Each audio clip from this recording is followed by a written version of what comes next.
শুভ সন্ধ্যা, সবাইকে আমন্ত্রণ জানাচ্ছি মেইল ক্যাফে লাইভে। আপনাদের সাথে আছি আমি সারা ফাইরুজ জাইমা, এবং আপনারা আমাদেরকে দেখতে পাচ্ছেন প্রথম আলোর ফেসবুক পেজ এবং প্রথম আলো এন্টারটেইনমেন্ট ইউটিউব চ্যানেল থেকে সরাসরি। আর আজকে যেহেতু আমি এসেছি, বুঝতেই পারছেন আমার সাথে একজন নতুন অতিথি নিয়ে এসেছি। কে সেই অতিথি সেটা নিয়ে গেস করার জন্য খুব বেশি সময় দিব না, কারণ তার সাথে আড্ডা দেওয়ার জন্য অনেক কথা আমরা জমিয়ে রেখেছি। তার একদম ব্র্যান্ড নিউ কাজ নিয়ে আমাদের সাথে আজকে উপস্থিত আছেন শ্যামল মওলা, এবং ব্র্যান্ড নিউ কাজ নিখোঁজ থেকে আপনার খোঁজ পেয়ে যাচ্ছি। সো ভাইয়া, প্রথমে নিখোঁজের গল্প শুনবো। আচ্ছা না, আগে জিজ্ঞেস করা উচিত মনে হয়, কেমন আছেন আপনি? আমি ভালো আছি, ভালো আছি। হ্যাঁ, তো এরপরে এবার একটু নিখোঁজের গল্প শুনি। চরকিতে ব্র্যান্ড নিউ শো নিখোঁজ, যেটার খুব রেসপন্স নেই। আমরা দুজন্য কথা বলছিলাম, হ্যাঁ, মানে 17 তারিখে নতুন এই সিরিজটি স্ট্রিমিং হয়েছে চরকিতে, তো সেটা নিয়ে এখন ব্যস্ত। মানুষজনের রেসপন্স এবং সবকিছু মিলিয়ে যা মনে হচ্ছে মানুষ পছন্দ করছে এটা। মানে স্লো বার্ন, আমরা একটু সন্দিহান ছিলাম যে মানুষ এটাকে কিভাবে দেখবে, কিভাবে নিবে, কারণ আমাদের দর্শকরা এখনো পর্যন্ত সত্যি স্লো বার্ন সিরিজে এতটা ইউজ টু না।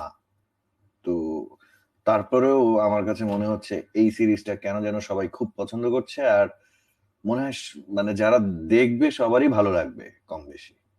আমার মনে হয়, কারণ ইতিমধ্যে যারা দেখেছেন তাদের রিভিউ কিন্তু আমরা পাচ্ছি। এবং আমি একটু পেছনের গল্প বলতে পছন্দ করি। আজকে যখন ভাই আসার পর আমরা দুজন কথা বলছিলাম, তখন কিন্তু বিষয়টা এরকমই ছিল যে আর কি নিয়ে কথা বলবো। তখন যখন নিজেই নিজের কাজ নিয়ে বলে যে আজকে আমার মনে হয় নিখোঁজ নিয়ে কথা বলতে বলতে পুরোটা টাইম চলে যাবে। তো আমার মনে হয় যে সেখান থেকে বোঝা যায় যে আসলে রেসপন্সটা কতটুকু। হ্যাঁ, মানে দেশের বাইরে যারা দেখছে চরকি, যারা নিখোঁজটা দেখছে, তারা সবাই মোটামুটি বেশিরভাগ মানুষ পছন্দ করছে। আর দেশের মধ্যে পছন্দ হচ্ছে, কিন্তু সেটার রেশিও একটু কম। এইগুলো নিয়ে আমরা কথায় যাব যে কেন একটু কম, কিন্তু তার আগে আমি একটু যারা এখনো দেখেননি তাদের জন্য আমার মনে হয় একটু আগ্রহের জায়গাটা তৈরি করা দরকার, যে নিখোঁজের আসলে জায়গাটা কি, কিরকম চরিত্রে আপনি অভিনয় করেছেন এবং গল্পটা কি, কেন মানুষ দেখবে। আসলে নিখোঁজ চরিত্র বা গল্প নিয়ে কথা বললেই আসলে মুশকিল। এটা এমন একটা গল্প, যেই গল্পটাতে আমরা কাজ করেছি, এটা নিয়ে কথা বললেই মুশকিল এবং স্পয়লার হয়ে যাবে। এটা আসলে দেখা উচিত সবার। মানে আমি বলবো এটা সিরিয়াসলি দেখা উচিত, দেখে এটা স্বাদ নেওয়া উচিত যে এই ধরনের কাজ, এরকম লেভেলের কাজ আমাদের দেশেও হচ্ছে। আচ্ছা, তাহলে একেবারে কি বলতে চাচ্ছেন, আমি তো একটু ক্লু দিতে চাই যে নিখোঁজে কিন্তু শ্যামল মওলা একজন হয়েও দুইজন, এটা একটু হ্যাঁ, মানে বড়বেলা ছোটবেলা এটা। এক্স্যাক্টলি। তো এই ধরনের কাজ কি আগে করা হয়েছে নিখোঁজের? এবং যদি আফসানা মিমি আপার কথা বলি, অনেকদিন পরে তাকে আমরা পাচ্ছি এবং তার ফার্স্ট ওয়েব সিরিজে আমরা পাচ্ছি। ওনার সাথে কাজ করার অভিজ্ঞতা কেমন ছিল? এটা একটা মজার ঘটনা হচ্ছে, আমি মিমি আপার সাথে আমার যখন নিখোঁজের স্ক্রিপ্ট নিয়ে রিহানা আমার সাথে আমাকে অ্যাপ্রোচ করে, তখন স্ক্রিপ্টটা পড়ে আসলে খুবই ভালো লেগেছিল এবং তারপরেই মিমি আপার সাথে আমার দেখা হয়েছিল। তো তখন মিমি আপাকে বললাম যে একটা খুব সুন্দর গল্প পেয়েছি, কিন্তু জানি না আমি কেন যেন আপনার সাথে আমার পারফরমেন্স করার ইচ্ছা অনেক দিনেরই, কবে যে হবে জানি না। আচ্ছা, তো সেই কাজেই কিন্তু মিমি আপাকে পেলাম এবং মিমি আপার সাথে আমার প্রথম কাজ। ভালো, খুবই ভালো। তিনি ছিলেন আমার কোয়ার্টিস্ট হিসেবে। আমরা কিছু প্ল্যান ছিল শুটিং এর, ডিরেক্টর সহ সেই প্ল্যান গুলো করে ওইভাবেই আসলে আমরা শুটটা করেছি। যেমন রিহার্সাল মিমি আপার সাথে রিহার্সাল করিনি গল্পের কারণেই, চরিত্রের কারণেই। একসাথে বসে রিহার্সাল করিনি, আলাদা আলাদা রিহার্সাল করেছি উইথ ডিরেক্টর, সে আলাদা রিহার্সাল করেছে উইথ ডিরেক্টর। তো প্ল্যান ওয়াইজই আসলে আমরা করেছিলাম। তো সেটার এখন আসলে সুফলটা দেখা যাচ্ছে যে কতটা কাজে গেছে, দর্শক নিজেরাই বুঝতে পারবে হয়তো। এক্স্যাক্টলি। এবার যদি আবার একটু ওই যে গল্পে আসে, যে যেহেতু দর্শকদের কথা আসছে, যে কোনো কাজটা আসলে সার্থকতা তখনই পায় যখন দর্শক সেটাকে দেখে, গ্রহণ করে।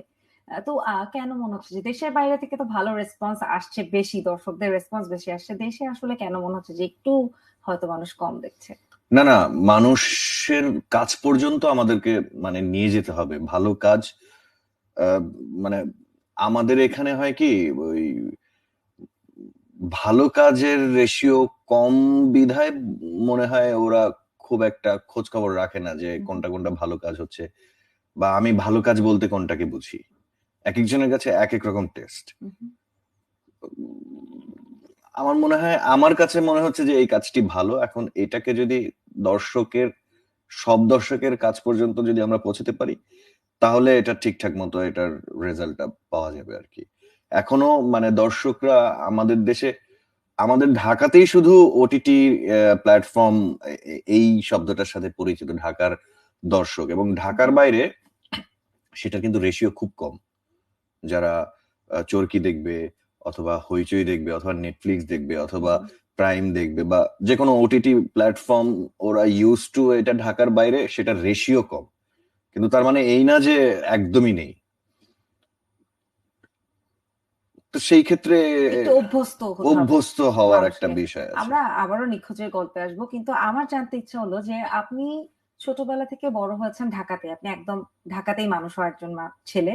তো এই ক্ষেত্রে বেশিরভাগ দেখা যাচ্ছে ঢাকায় থেকে থিয়েটারের সাথে যোগাযোগটা কিন্তু একটু কম থাকে।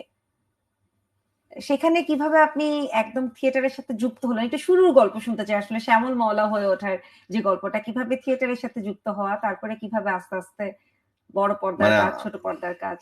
আমার তো মানে বেড়ে ওঠা শাহবাগে একদম কেন্দ্রস্থল। মানে যে কোনো আন্দোলন হোক, যে কোনো উৎসব হোক, যে কোনো কিছুই হোক, শাহবাগ থেকেই মোটামুটি শুরু হতো। তো আমরা দেখতাম এমনিতেও। আর আমার এমনিতেও ঘটনা ছিল, আমার বাবাকে দেখতাম অভিনয় করতে মঞ্চে। তো সেটাতে আমি ইউজ টু ছিলাম যে আচ্ছা, জবের পরে থিয়েটার, থিয়েটারের পরে বাসা বা সংসার, যেটাই হোক, বাবাকে দেখেছি। তো আমিও জানতাম যে আমিও হয়তো জব করব, জবের পর থিয়েটার করব, থিয়েটারের পরে বাসা বা সংসার হবে, এরকমই লাইফ হবে। আমি ভাবিনি কখনো অ্যাক্টিং করব, কিন্তু আমি থিয়েটারটা করতাম। মানে ছোটবেলা থেকেই বাবাকে দেখতাম, বাবার সাথেও করতাম। অন্যান্য শিশু সংগঠন, নানান অ্যাক্টিভিটিস, কালচারাল অ্যাক্টিভিটিস এর সাথে আমি যুক্ত ছিলাম। তো সেটাতে আমি ইউজড ছিলাম। সেটা অন্যান্যদের কাছে স্পেশাল কিছু হলো, আমার কাছে নরমাল ছিল বিষয়টা। মানে ছোটবেলা থেকে বেড়ে ওঠাটাই ছিল ঠিক ওইভাবে। হ্যাঁ, মানে এমনও হতো যে মাসে 4-5টা পথনাটকের শো পড়তো আমি যখন ছোট, রেগুলার সেটা, এবং ঢাকার বাইরেও পড়তো। আমি সেটাতে ইউজ টু ছিলাম, এই বিষয়টাতে। আমার ফ্যামিলিরও সাপোর্ট ছিল এই বিষয়ে। তো এই তো শুরু। এটা তো মঞ্চ নাটকের এবং পথনাটকের গল্প। তারপরে ওখান থেকে কিভাবে টেলিভিশনের পর্দায় আসা? ওখান থেকে যখন বড় হতে লাগলাম এবং দেশ নাটকে ঢুকলাম বড় হওয়ার পরে, তখন সেখান থেকে আমি সিসিমপুরে পাপেটিয়ার হিসেবে জয়েন করি। পাপেটিয়ার ছিলাম আমি। সেখানে হচ্ছে একটা মৃত জিনিসকে লাইভ দেয়া এবং সেটাতে অ্যাক্টিং করানো, সেটা অনেক বেশি কঠিন ছিল। তার থেকে নিজে অ্যাক্টিং করা অনেক মানে আমার কাছে সহজ মনে হতো। আর সারা জীবন করেছি নিজে অ্যাক্টিং। তো তারপর আস্তে আস্তে আস্তে আস্তে ডিসিশন নিয়ে যে ঠিক আছে, আমি নিজেই অ্যাক্টিং করি। একটা পাপেটকে অ্যাক্টিং করানোর থেকে আমি নিজে অ্যাক্টিং করানো বোধহয় একটু বেশি সহজ। তো সেই হিসেবে শুরু।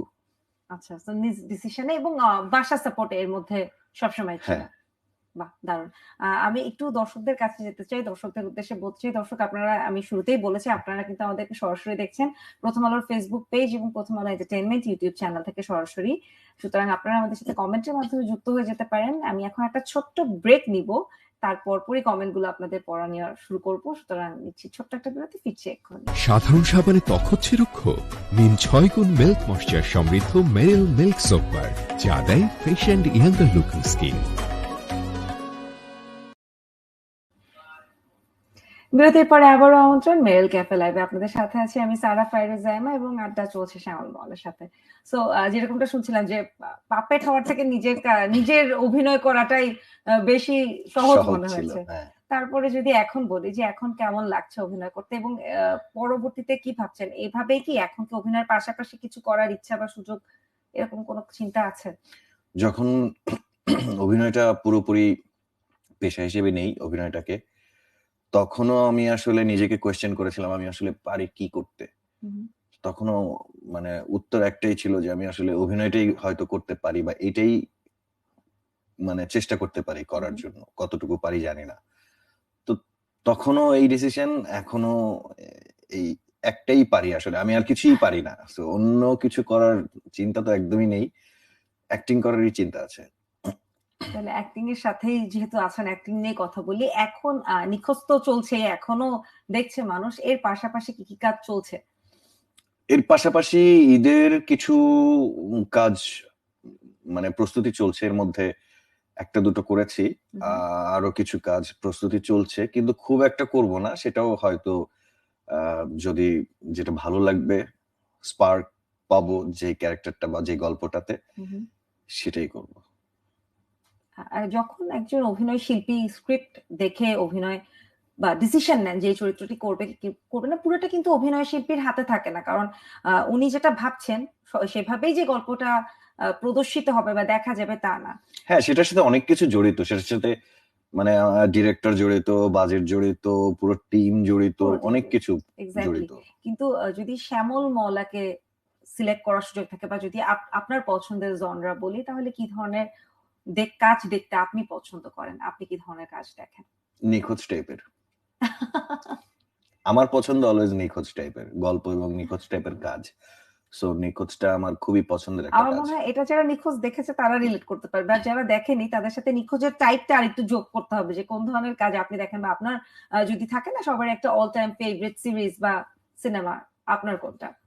আমার অনেকগুলো, তার মধ্যে দ্য সিনার আছে, তারপর একটু আগে আমি ইউর কথা বললাম, ইউ আছে, end of the fucking world সেটা আছে, আরো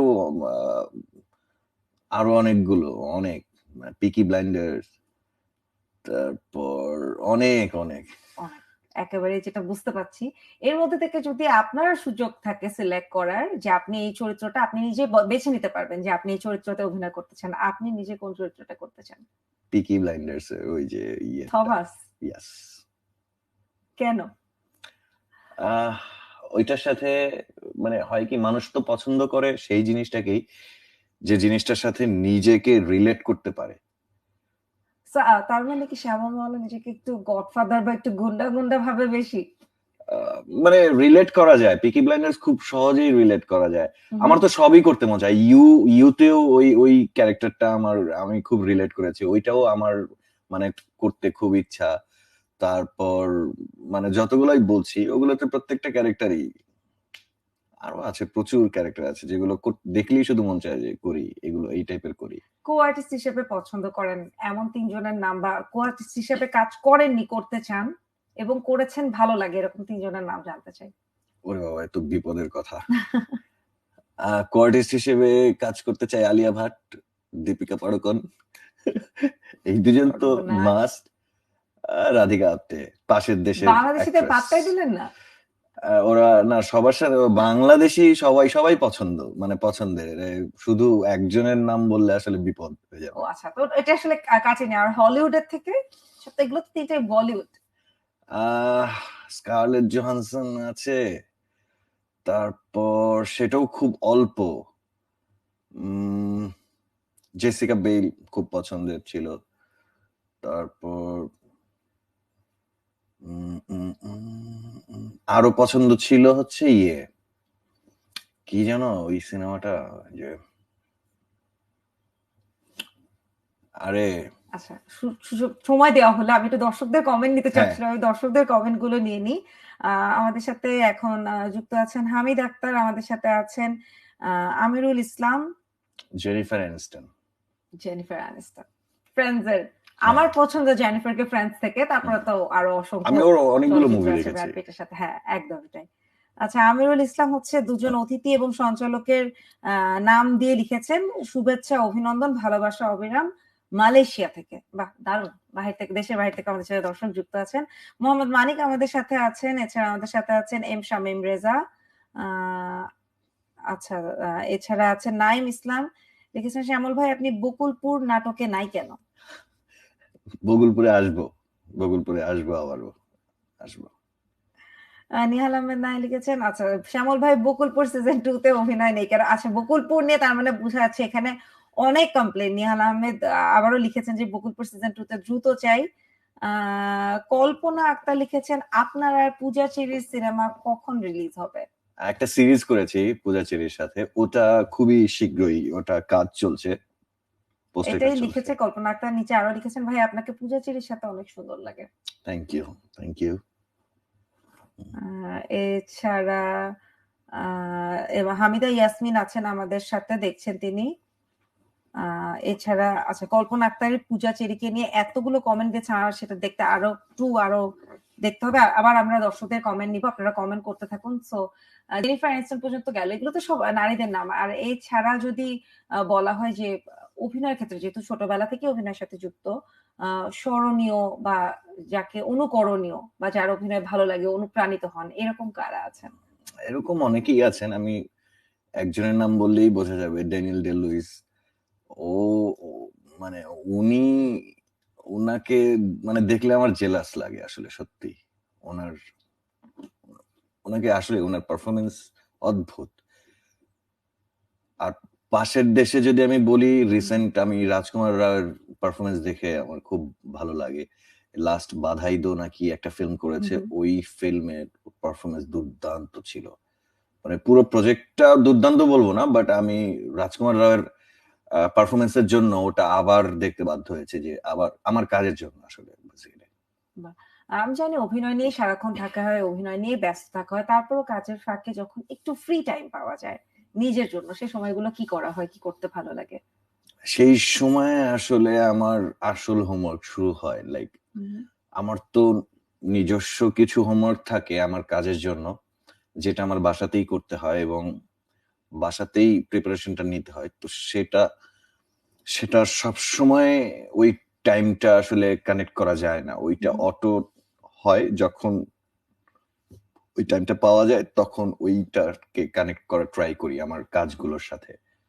মানে নেক্সট কি কাজ, সেই কাজে আমার ওয়ার্কটাকে কিভাবে আসলে ব্লেন্ড করা যাবে, নানান কিছু আছে হোমওয়ার্ক। আলটিমেটলি কি মানে অবসরটাও অভিনয়ের মধ্যেই কাটানো হয়, যে অভিনয় আরো ভালো করার মধ্যে ঘুরতে যাওয়া, ট্রেকিং এ যাওয়া, এই ধরনের কোনো শখ নাই? বা খেতে যাওয়া, মানে কি করতে ভালো লাগে? যদি ঘুরতে যাওয়া তো ভালো লাগে, কিন্তু সেখানেও কাজের মধ্যেই থাকি আসলে। মানে কাজের জন্যই ঘুরতে যাই, কাজের জন্যই এখানে যাই সেখানে যাই, সবকিছুই কাজের মধ্যে। কারণ আমার কাজটাই এটা, অবজার্ভ করা, অবজারভেশন, ইমাজিনেশন। যদি 3 লাইনে শ্যামল মওলাকে ডেসক্রাইব করতে বলি তাহলে কি বলবেন? ভালো মন্দ তিনটা মিলিয়ে দোষ গুণ। 3 লাইনে? হ্যাঁ, একটাই তো লাইন, আমি একজন অভিনেতা, আমি একজন অভিনেতা, আমি একজন অভিনেতা হতে চাই। দারুণ। শেষে গিয়ে আমরা একদম শেষ দিকে। খুব ভালো লাগলো আপনার সাথে গল্প করে। আরেকবার চাই একটু দর্শকদের উদ্দেশ্যে যদি কিছু বলতেন, এবং নিখোঁজ নিয়ে 2 লাইন যদি বলতেন। দর্শকদের জন্য বলবো, দর্শকরা আসলে কমপ্লেইন করে যে আমাদের দেশে ভালো প্রোডাকশন হয় না, ভালো কাজ হয় না। আমাদের দেশেও ভালো কাজ হয়, আমাদের দেশেও ভালো প্রোডাকশন হয়। আপনাদের সাপোর্ট দরকার, আপনাদের ভালোবাসা দরকার। সেটা হলে আমাদের জন্য সবকিছু হাসিল করা খুব ইজি হয়ে যায়। যেমন নিখোঁজটা একটা ভালো কাজ, এই কাজটা আশা করি মানে কারোরই অপছন্দ হবে না, আশা করছি সবারই ভালো লাগবে। সো আপনাদের সাপোর্ট আর ভালোবাসাটা পেলে আরো এরকম আরো অনেক বড় বড় ভালো কাজ আপনাদেরকে উপহার দিতে পারবো ইনশাল্লাহ। একদমই তাই। অনেক অনেক ধন্যবাদ আমাদের সময় দেওয়ার জন্য, এবং আবারও অনেক শুভকামনা নিখোঁজের জন্য। দর্শক, আজকের মতো এখানেই বিদায় নিতে হচ্ছে মেরিল ক্যাফে লাইভ থেকে। আগামীকাল আবারও নতুন কোনো অতিথি নিয়ে হাজির হয়ে যাব। ততক্ষণ পর্যন্ত সবাই ভালো থাকুন আর প্রথম আলোর সাথে থাকুন।